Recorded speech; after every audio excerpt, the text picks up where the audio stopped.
Welcome to Sunday School. We're so glad you came to our fall one-day conference with Dr. Tim Jordan. It's good to welcome him.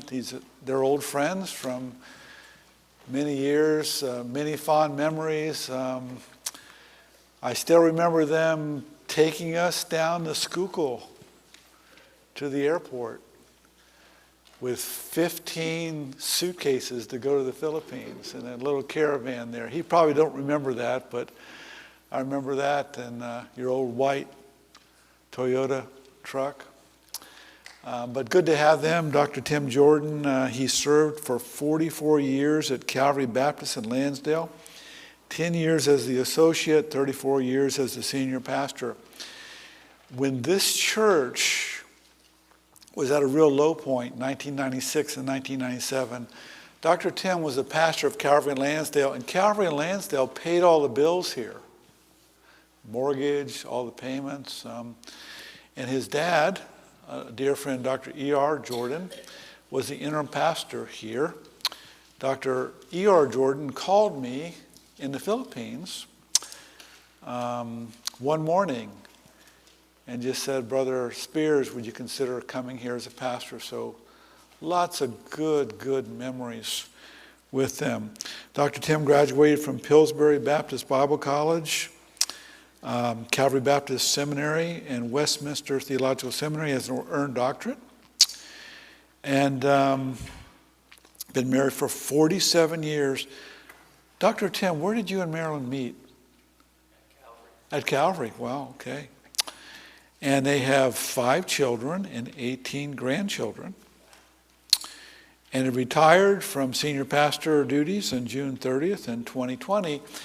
And he's had lots of invitations to speak. It's a real honor, and I'm just so thankful that he was willing to come. So this is the plan of the day. He's speaking 3 times from the book of Habakkuk. And he'll speak this morning. And there are notes. Does anyone need notes? Raise your hand if you need notes. Everybody got notes, okay? And the first message is the titles are there on the front. You can take notes inside. So in this series of 3 messages, the first one was Sunday School. We're stopping at 10:10. Be plenty of time to visit, and then we'll come back at 10:30. And he'll speak the second message in the service. And then we'll have an all-church lunch. If you didn't sign up, you're invited to come. Be time to fellowship with Dr. and Mrs. Jordan and just enjoy lots of good food and enjoy some cookies. Who made cookies for the cookie contest this morning? A few of us did. Nice and who made cookies? Raise your hand again. I want to see who made cookies. Okay. I made cookies from scratch for the first time in my life. And I learned some things. The first batch didn't come out very good. And so I had to sample some of those, which was good.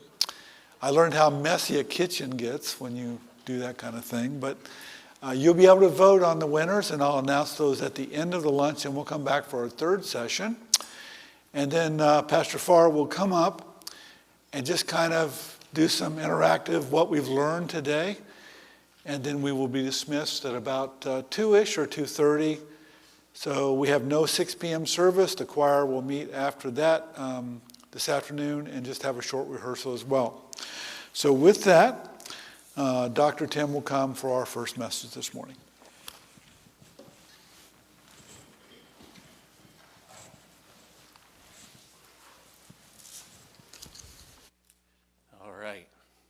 Anybody's life verse found in Habakkuk? Actually, you might be surprised. It actually could. You still know it. Okay. It's not normally a favorite book, but it's a book that to me became very helpful. So we're going to just begin right here in Habakkuk chapter 1. I want to read basically the headlines of the spiritual condition of a certain nation at a certain time, and I want you to see what it sounds like. Guess when this might be. The headline reads like this: must I forever see this sin and misery all around me? Wherever I look, I see destruction and violence. I am surrounded by people who love to argue and fight. The law has become paralyzed and useless, and there is no justice given in the courts. The wicked far outnumber the righteous, and justice is perverted with bribes and trickery. Sounds like when? Now. Now, the interesting thing, honestly, is if you ever read believers who wrote in previous generations, way back, even hundreds of years ago, even 1,000 years ago, and they write about their time, it all kind of sounds like this. Habakkuk starts out by saying, I'm reading in now beginning in verse 1, the burden which the prophet Habakkuk saw, O Lord, how long shall I cry, and you will not hear, even cry out to you violence, and you will not save? Why do you show me iniquity and cause me to see trouble? For plundering and violence are before me. There is strife and contention arises. Therefore the law is powerless and justice never goes forth. For the wicked surround the righteous. Therefore perverse judgment proceeds. Habakkuk wrote this prophecy between 600 and 700 years before Christ. So long, long time ago. But the reason for me that this became such a important study is because it sounds so exactly as where we're at, right? Where we're at, I shouldn't say it that way. I apologize ahead of time for all the brutalization of the English language going through this, but it is what it is at this stage of life. My haircut's the same, and my grammar is the same. So they're both what they are. All right. So we'll live with those things. But Habakkuk is to me, you don't think of Habakkuk. What's a good practical book? And it's like Proverbs, that would be good, right? Psalms, that'd be good. I mean, there's lots of them. But you wouldn't think like Habakkuk, that's the book. You just wouldn't think, and yet it's incredibly practical. One of the interesting things about the book of Habakkuk is, I'm sure he did, but he doesn't in this book prophesy, talk to the people about what God has said. The direction of this prophecy isn't the normal prophet saying, here's what you guys are doing, this is what you need to do, stop this, do this for these good reasons. With a variety of nuances, depending on who is the one inspired to write that or speak that prophecy. In this prophecy, the prophet is not speaking to the people about God, he's speaking to God about the people. It's an interesting reversal, and there's much to learn here. It's a big overall lesson to learn up front, and I hope it becomes apparent through the day as we study together, and that is Habakkuk was in a personal relationship with God that was real and personal to the place that he spoke to God candidly, like a friend, just not like you might expect, some formal, he's the prophet, he should say all these flowery things and then say, and yet Habakkuk is going to be very, very direct, not disrespectful, but completely honest. Job was, remember when you think through Job and Job's struggle, but he talked to God like, hello, what's going on here? This doesn't make sense. And we tend to think that that's probably not the best approach to prayer. We should just sanitize our prayer and don't tell God what you're thinking. Because if you don't tell him, he won't know. Okay?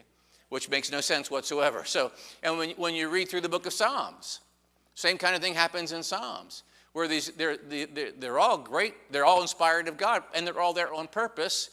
And a lot of them are very upbeat and like, God is great, God is good, this is wonderful, thank you for all these things. And then there's other Psalms like, hey, what's going on here?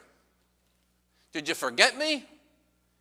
Don't you love me anymore? And it's like, woo, like, I don't know that God's happy with that one. And yet God inspired those writers to write that poetry and write those songs in that way?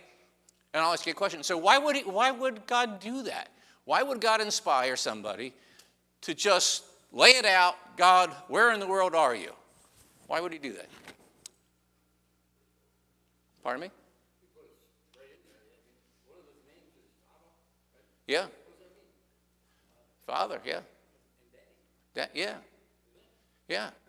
So, yeah, that's a good answer. What else? Why would he think real? See, if you're thinking I'm looking for a real tricky answer, you're giving me too much credit. It's just give me. I'm on my best day. I'm a lower shelf guy. So, why? It does. It does. So when I'm going to God saying, "What in the world's going on?" It says, well, that doesn't sound very respectful. But in another sense, it does. I'm going to the one in charge who knows everything rather than let's get my buddies together and share our stupidity, okay? So this is go right to God openly.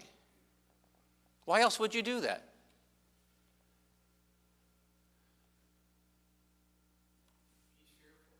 He is afraid. And he's honest and he's open. And in case we forget, God already knows what you're thinking. So you might as well get it on the table and own it, correct? I mean, I don't mean disrespect, but I'm talking honest. This is what it is. And so Habakkuk is in such a relationship with God. He speaks with God with passion and candor. And I think that's a major lesson for us to learn in our study of the book of Habakkuk. That this is a relationship. This is the prophet, and and the prophet has a problem with God.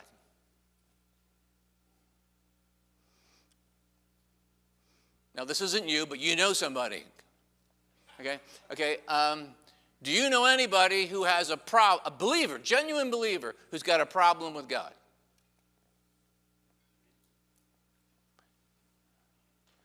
And that would be the person you see in the mirror every morning, because we do. And again, I don't think I should say it. It's like we're going to hide that from God. The only person we're hiding that is from each other, because we can't even hide it from ourselves. So Habakkuk is a glorious book. It's written at a horrible time, which is incredibly. Anybody enjoy listening to watching, reading the news? It's kind of like when you're being when a gaper block, when somebody's looking at the accident driving by, you're not going to look, but you're going to peek, and you're going to go by. And it's like, that's what the news is like. It's like, it's still bad. Okay? That's how it's always been. We just see it more, and it's gotten worse. Clearly, the Bible teaches it that evil men will wax worse and worse. It's going to be. So the news is like, oh, man, frustrating. Deeply frustrating, disturbing, disappointing. What do we do? How do we fix this? How do we get it right? How do we get it back to the good old days? Which probably were better than this, but the bottom line is the people in those good old days were saying the very same thing about the society in which they lived. It's the nature of life in the world as a believer in a sin-cursed world before God fixes it and sets us all straight. And that's where Habakkuk lived, and he talks to God about it. And he does it with candor and passion and honesty. And it's a good thing, and it serves as a good model for you and me for our day-to-day lives. Our prayers, okay, understand I say this, saying prayers may have some benefit, but praying has enormous benefit. And praying as in you are talking, so that even when it comes to your praise, it should be, okay, let me think of all the nice things it's supposed to say. It's a bit more effective when you are actually talking to God, person to person, and saying, God, this is what I love about you. This is what I'm really thankful for today, even if nobody else is, like you wouldn't say it at prayer meeting because it would sound stupid. Okay.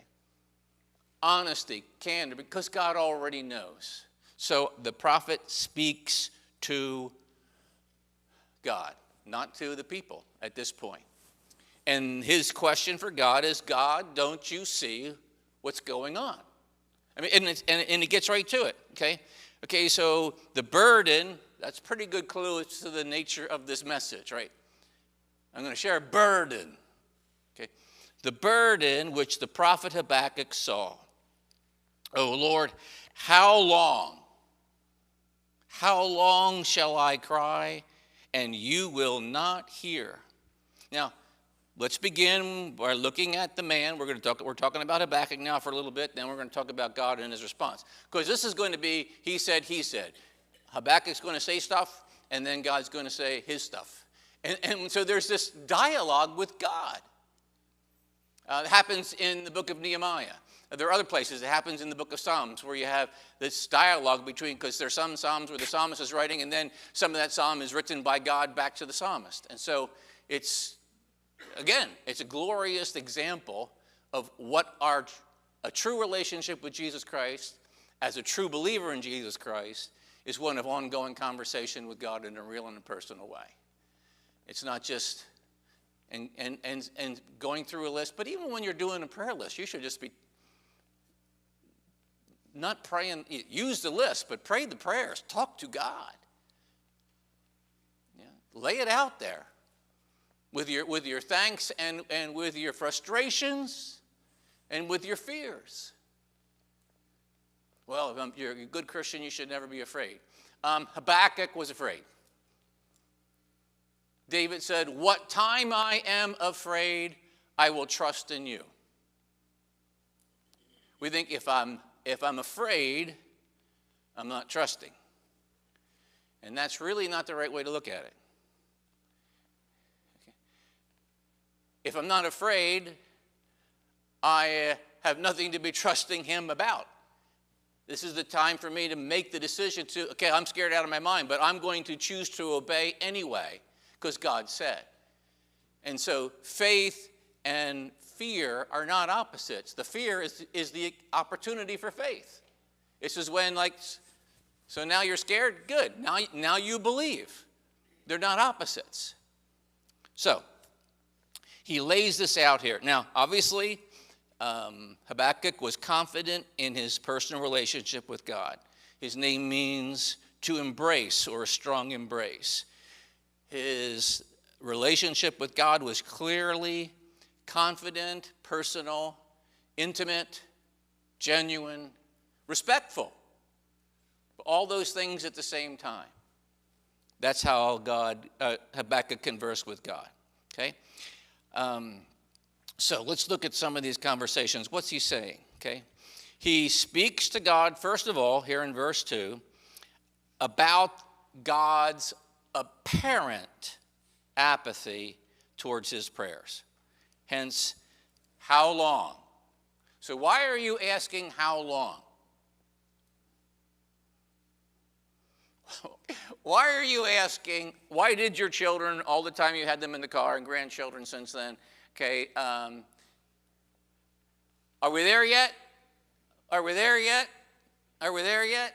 And it's like, if we were there, you'd be out of the car. Okay? So the answer is no. Learn. You see trees moving by. No, we're not there yet. Okay? But here, this is really, he's not disrespectful at all, but he's telling the truth. He says, God, how long? How long am I going to have to see the headlines of life get worse and worse and worse? How long is that going to be? And then he describes what he sees. Okay? When this passage that I already read there at the beginning of verses, he says, okay, what you don't hear, even cry out to you violence, you don't hear, and you will not save. Why do you show me iniquity and cause me to see trouble? What I see every day is iniquity and trouble. God's law is paralyzed, numbed, rendered ineffective. True justice is never seen or administered, unless it's by mistake by somebody. The wicked overwhelm, surround, and overpower, move the righteous around like pawns in their own evil games. Justice is twisted, being deformed beyond recognition. That's what his words are describing there. He says, God, what in the world is going on? nothing apparently is going right here, and I've been praying and I've been laying it out, and I don't know why I am not getting an answer yet. And at the end of this, God crushes him like above and banishes him to hellfire. No, this is his son. This is, if we image Christ and the church, this is his bride. These are intimate, genuine, personal relationships. So this is where you're supposed to go. If you're a follower of Jesus, where should I go when life doesn't make sense? Online, Facebook. I have one Facebook account, and it's somebody that I never respond to anymore because I just felt too bad, and then I realized if I get that, then I'm going to be looking at my screen forever. And so, if that's what you do, God bless you. And I'm sure it energizes you. For me, it just sucks the life out of me. So I stay away from it. So what he's saying here is this. Every time I look around, every headline, every development, it's awful. When somebody, hey, how's life? That's kind of a trick question, right? Well, what do you mean? Because how are the headlines? How are things going? That's simple.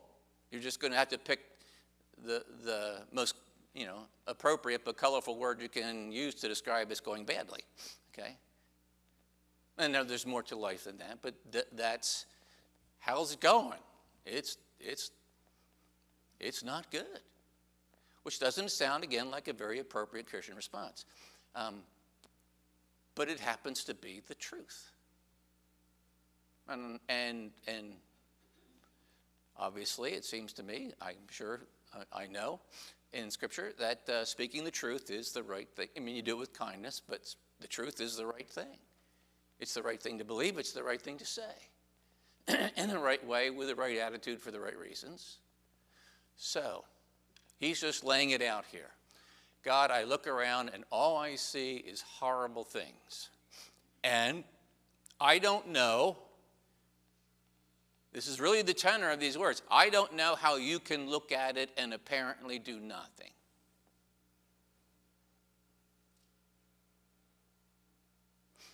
Let me ask you a question.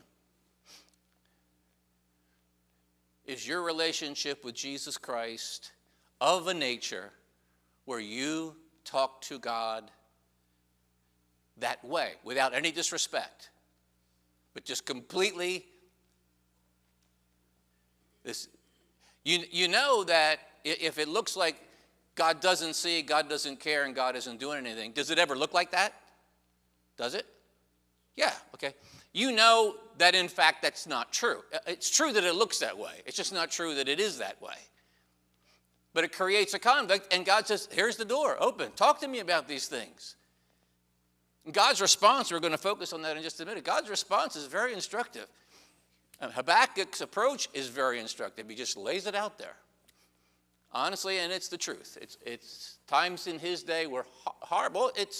He's prophesying in the times of Jeremiah and a couple of other prophets, but the major one was Jeremiah, which was the last days of the southern kingdom, and there's going to be a short revival under the reign of Josiah, but this thing is tanking, and it's going to end badly, and they're going to be deported, and most of them will die in the process of the siege, and all these terrible things are going to happen. And yet they're just dancing in the streets, behaving badly, obsessed with their own pleasure.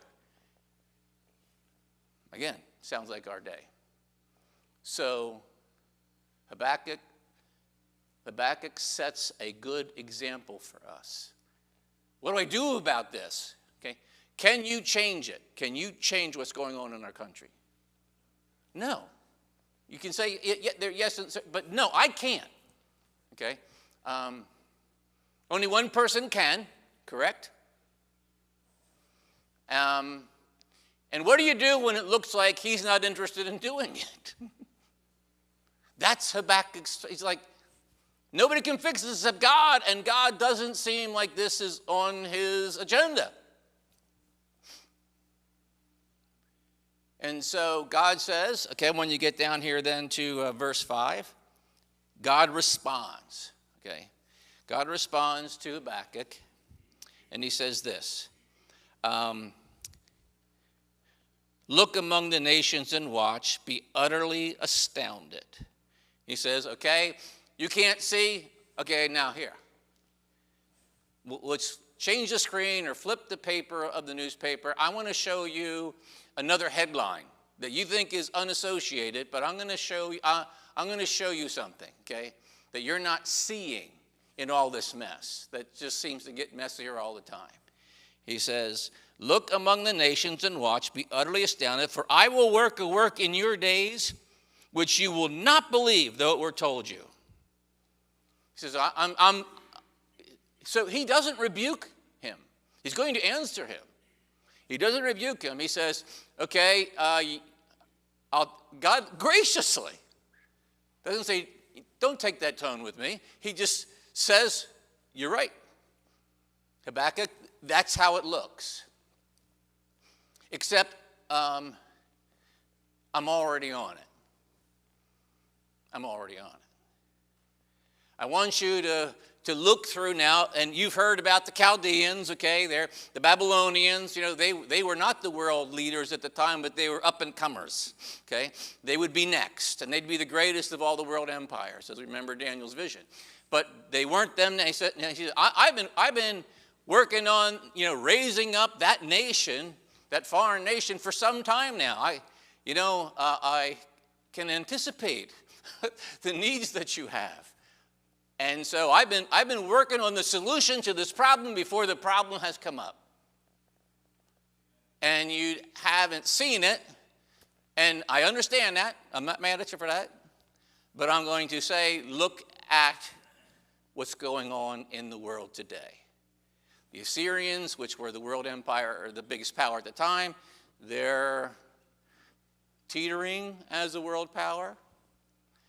And the Chaldeans, the Babylonians, they're on their way up.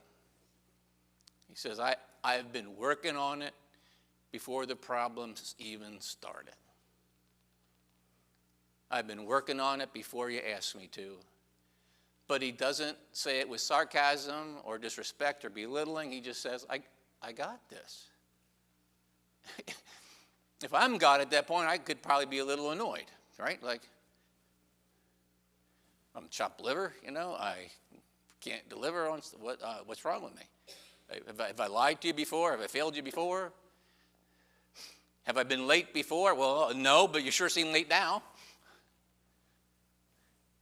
He said, here's the deal. I'm already on it. And he's going to describe what he's going to do. For indeed, I am raising up, verse 6, the Chaldeans, a bitter and hasty nation, which marches through the breadth of the earth to possess dwelling places that are not theirs. They are terrible and dreadful. Their judgment and their dignity proceed from themselves. Their horses are swifter than leopards and more fierce than evening wolves. Their chargers charge ahead. Their cavalry comes from afar. They fly as the eagle that hastens to eat. They all come for violence. Their faces are set like the east wind. They gather captives like sand. They scoff at kings. The princes are scorned by them. They deride their every stronghold. They heap up earthen mounds and seize it. Then his mind changes, and he transgressions. He commits an offense, ascribing this power to his God. So what in the world is it going on? He says, here's what's been happening. The Babylonians have been growing and growing in power and influence, kind of under the radar until now. And they're powerful, and they're phenomenal. They're a fierce military machine. And I'm going to use them to discipline Israel. You're saying, because the people, the people that Habakkuk is complaining about, rightly so, at the beginning, are Jews. They're the people of God. It's Israel, Judah. And so that's what his problem. It says, it wasn't that the world was going crazy, that was a foregone conclusion. But my people, the people of God, they've adopted the ways, which they always did. When you think through the Exodus, and you think through all the times they got in trouble with God, and then God would interact with some discipline, and then they would respond. Some people would be dead, but they would respond, and then they would promise, okay, this time, again and again. And they were sincere. They just didn't follow through. I mean, they weren't like intentionally lying, but they just didn't have the level of true spiritual change or commitment that they needed. So this time is going to be the real deal. So I'm going to raise these evil people up, and I'm going to use them to give the justice that the people, you're disturbed that there's a lack of justice, that these people are getting away with murder, okay? Literally and figuratively. So I'm going to use the Babylonians to destroy them. There'll be a payday for their sin. There'll be a payday for their immorality, for their rebellion against God. So I'm going to use these pagan, rising military empire as my big belt or my club. And my big paddle, and I'm going to discipline my people because you're right about them. It's been long, and you get to Jeremiah, and he says, I sent you prophets and prophets and prophets and prophets and prophets and prophets. And you repented this time, this time, this time, this time, this time, this time. So it's on. So Jeremiah is saying the same thing, other prophets are, but here, so God says, yeah, I've been on this. So, what that would tell us in our practical lives as believers is the things that our heart aches about and fears about because of the sin and corruption of this world that affect people that we love, affect our nation, affect our neighborhoods, affect our families, that aren't getting any better no matter what. They aren't getting any better. I don't know when, it's probably before I was born, what happened in the White House permanently changed our nation. It's like a graph. There's like those, you look at the looks like the little mountaintop graph goes up or down, all these little jiggy lines, okay? So there's been some ups and downs, but the graph has been going down for a long time, no matter who gets elected or not. I mean, I certainly have a strong preference on who gets elected or not, okay? But when it's all said and done, this is the Titanic, and the ship is going down, and morality isn't changing, and the direction of our people aren't changing. The direction of the Church of Jesus Christ is not changing, no matter who's in the White House. Now, I certainly have preferences, and I would hope that they could change the direction, but they're not God, so they can't. So he says, I got this. I've got an answer. You think believers should be corrected and they need to be addressed because of their apathy towards God's word and God's people and God's mission in the world? Yeah, I know. Been working on it here for years already before you even asked. God's got this. I'm going to read a little passage out of the Jeremiah here that kind of validates the points that I'm trying to make. For behold, I am calling the tribes of the kingdoms of the north, declares the Lord, and they shall come, and every one shall set his throne at the entrance of the gates of Jerusalem against all its walls, all around, and all against the cities of Judah, and I will declare my judgments against them for all their evil in forsaking me. They have made offerings to other gods, worshiping the works of their own hands. So this is how it's going. Now, that was for that time. But think about this, because this is in the prophecy of Daniel that goes beyond that time and those people to the day in which we live. At the end of days, I, Nebuchadnezzar, lifted my eyes to heaven, and reason returned to me, and I blessed the Most High and praised and honored him who lives forever, for his dominion is an everlasting dominion, and his kingdom endures from generation to generation. All the inhabitants of the earth are accounted as nothing, and he does according to his will among the hosts of heaven and among the inhabitants of the earth. None can stay his hand or say to him, what have you done? So we are not puppets, but when it comes to what God is doing in the world, it's going to get done. He's got this. He will judge his people when we persist in our evil ways. The children of Israel in particular we're talking about. And he will use people in the world. It's like well, God doesn't control them. Remember, it's an interesting, you may or may not remember the little instance. But after the Babylonian, God uses these people to punish his people and their lack of purity and passion for God. So they're judged. And then you have the next empire, which is the Medo-Persian Empire. And the leader of that was the guy named Cyrus, right? Do you remember what God calls Cyrus? I mean, besides Cyrus, I'm sure he called him Cyrus. Okay. So that's not a trick question. He called him my servant. Because Cyrus thinks he's running the show. He dethroned the case of the Assyrians. They're out, and the Babylonians are coming. That's what God says. I'm going to use them to discipline my own people. Okay. Well, then that empire corrupted itself too, and was corrupt from the beginning. And so then he raises up the next. In the image of Daniel, it's the shoulders and chest of silver. Okay. So he's going to judge them, and did Cyrus ever know he was God's servant? No. He's the one who, after the 70 years of captivity, says, hey, you guys go home. I'm going to give you money. I'm going to give you gold. I'm going to give you people. And you're going to go back and you're going to build your temple to serve your God. What? Okay. But God calls him Cyrus doesn't know this, but he's my tool. I'm using him to accomplish my purpose.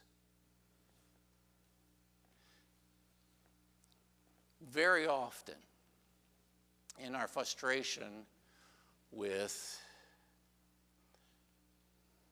God seemingly not acting on our behalf or acting sufficiently on our behalf or in a timely manner in our behalf.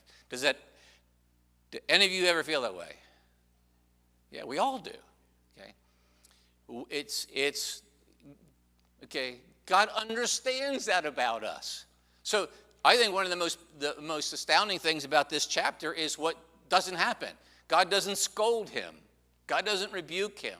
God doesn't belittle him. It's like, you kidding me? How many times I got to tell you this? He just tells him, I got this. And when you look at those people, now you see what my plan's been. And when's that plan begun in the mind of God? For always. It's like, got to get a plan together. God's got it's already in the plan. This is how it's going to go.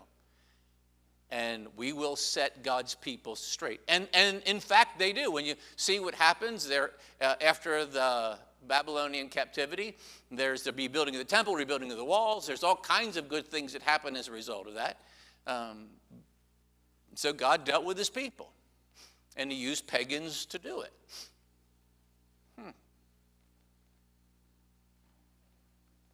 You think God may be doing that today? Yeah.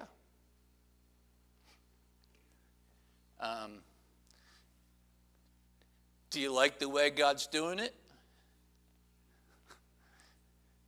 He won't strike you dead. If he's going to strike somebody dead, I said he'll get me first. If there's a big lightning thing, just run, okay? But it's the truth. God knows. And we don't, and God's got this. And I would surely like him to work differently.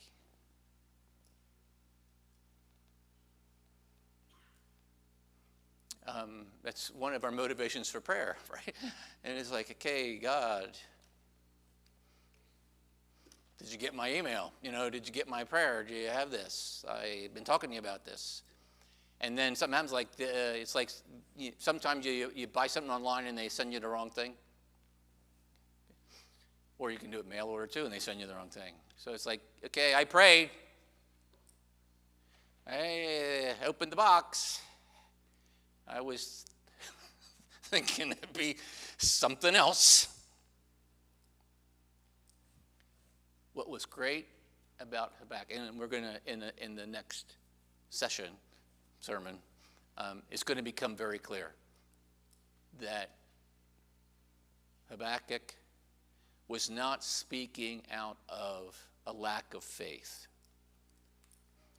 He was just exhausted, twisted up, tortured in soul, because he doesn't say God doesn't see. He doesn't say, God, you don't hear.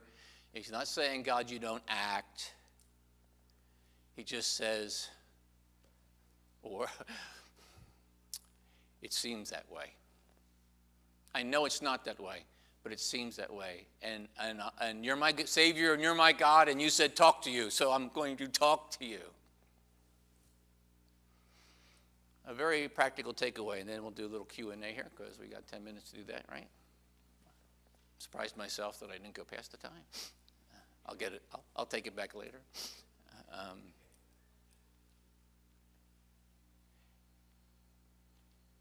God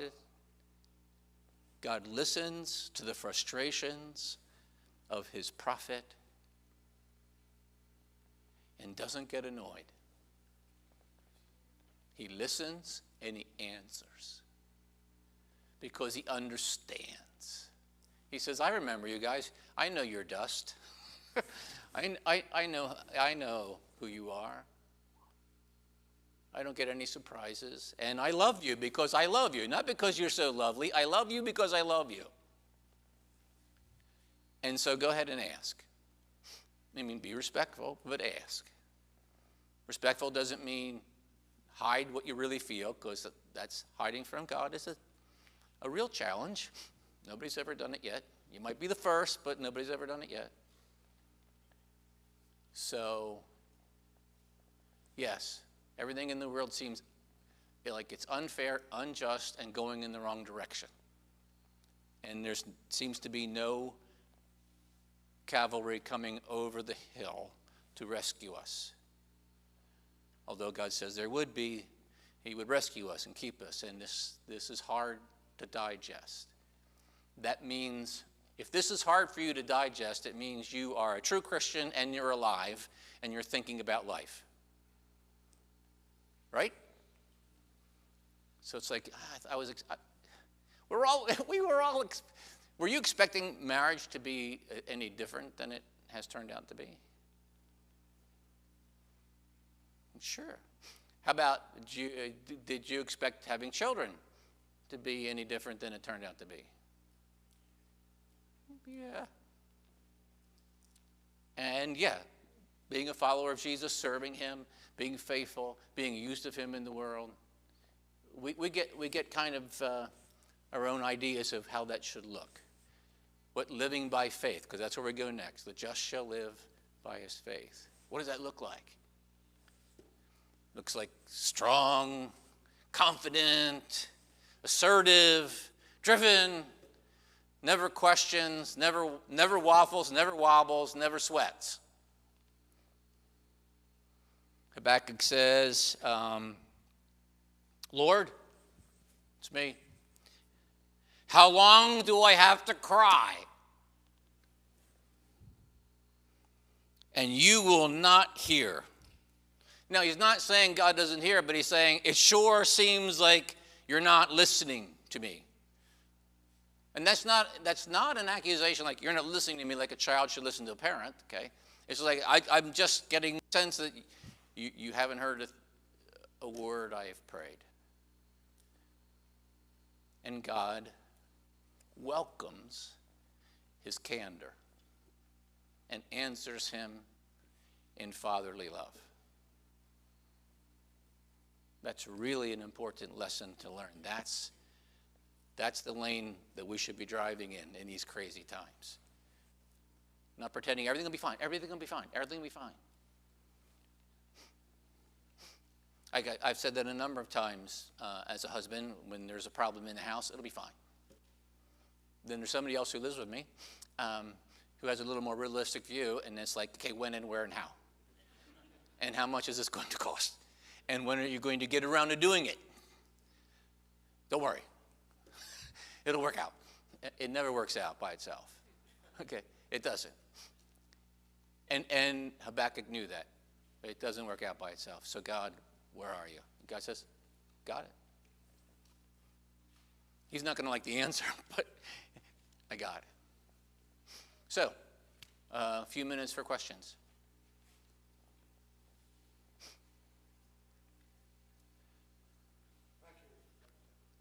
Yes. I believe true believers have always believed that they were. It's true. You just read, if you go back and read something just for fun, although I don't know how it'd be fun, that was written by a guy back in the 1st century, 2nd century, 3rd century, because the world has always been corrupt and getting corrupting, and believers, God bless those who are genuine, true, growing believers, but the Church of Jesus Christ has always struggled with purity, okay, and focus and passion. So it's always been a mess. But do I think personally? I thought because we would hear preaching on the Lord's coming every Sunday, literally every Sunday. And then the communists were going to get you. So it's like, here's my prospect as a young man. Jesus coming back, or the communists get you. I was hoping to grow up. I had a few plans. Hey, Lord, if you're going to come, I want to go. If you're going to go, if you're going to take me, I want to go. I don't want to stay, but could we not come? And now I'm married for 47 years. I thought, I want to be married before heaven because there's no marriage in heaven. Something I would like to experience. But having said all that, I don't know, as other believers of other generations, and at some point it can't get any worse till he comes. And I can't imagine and don't want to imagine how it could be way worse than this for another 100 years, 1,000 years, God forbid. So I can't set a date, but do I think it's close? I really do. I really do. But I did when I was 6 too, because my dad told me it was.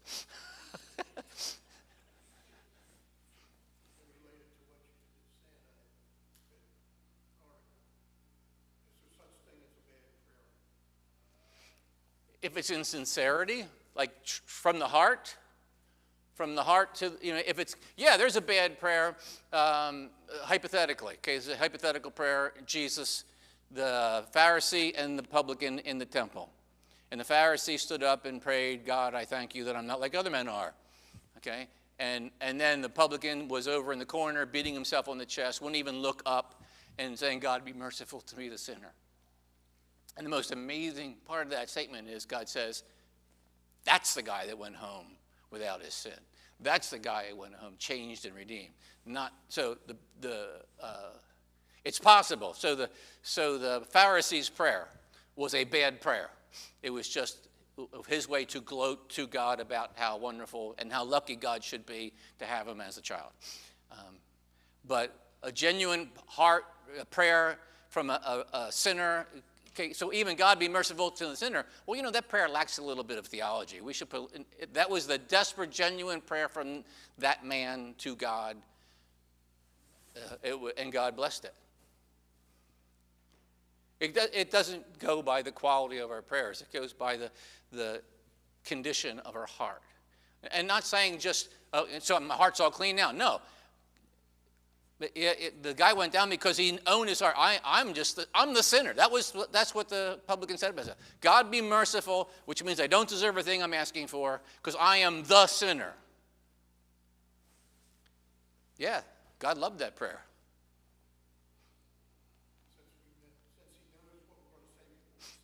Yeah. that's in that sense, except if it's a lie or if it's a self-righteous thing. But a genuine prayer, kids can pray some of the best and most uninformed and worthy of comical repeating kind of prayers. But he hears their prayers.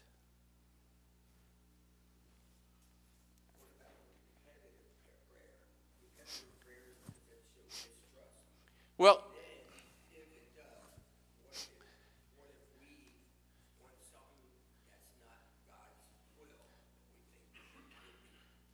those things all happen to us, but it depends what the repetition is showing.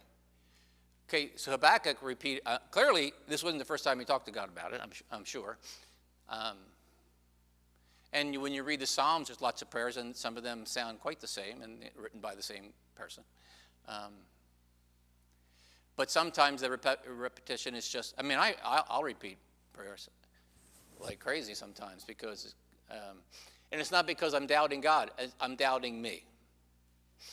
Okay, so I was a little boy, and I would hear strong preaching about what a Christian really should be. I asked Jesus to save me when I was a munchkin, and it was scared the living daylights out of me, and I knew I was a sinner. I mean, not a lot of crime at age 6, but I knew I was a sinner. Sincerely, it weighed heavy on me, so I would ask Jesus to save me again and again and again. I mean, as in for an hour or two, nonstop, which seems like that's not exercising faith. Well, actually, I beg to differ, because if I didn't believe, I'd be like, yeah, forget that. It's like I don't know what else to do with this guilt that I have. So an empty prayer, empty repetition, obviously is of no value. But the fact that I ask God again, I'd have to give it a little more thought, exactly, give you some specific illustrations from Scripture. They'll probably pop into my head as soon as we're done. But where God people ask and ask and ask and ask, which is a demonstration of faith. And it's like, I'm not asking you to nag you, God. You told me to ask, and I got nowhere to take this, and it's in my heart, I'm asking again. Your time, your way, your glory. But soon would be good.